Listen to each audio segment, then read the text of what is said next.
How to disconnect Instagram from Facebook.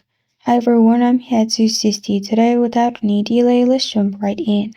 First, open Facebook on your device. Here, click on the three lines at the top left corner of your screen. Then click on Settings and Privacy at the bottom. Click on Settings. After you're in the settings, click on Account Center at the top.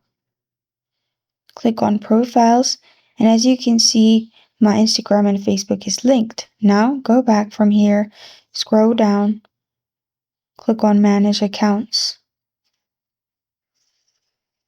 Click on Manage.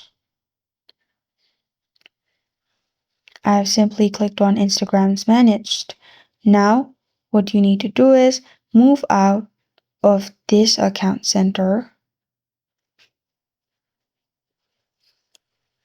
and simply click on Move Account. This will not delete or deactivate your account. It will just lose access to connected experiences. Click on Continue. Yes, finish moving, and after you do this, you're good to go. This is how to disconnect Instagram from Facebook. Thank you for joining me today. If this video helps you out, please leave a like and subscribe for more. Got a question or want to suggest a topic? Comment below. Thank you for watching.